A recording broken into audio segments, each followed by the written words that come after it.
Sabi nga sa kanta, magtanim ay di biro. Well, that is what I'm about to find out. Hey everyone, welcome to the channel, Ed here, and today marks the beginning of an exciting journey into the world of hydroponics.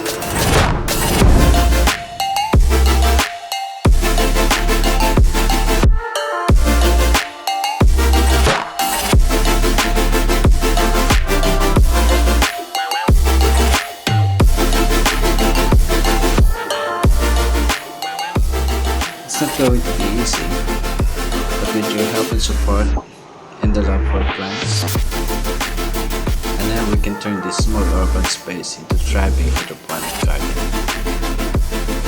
Tara, let's plant some greens.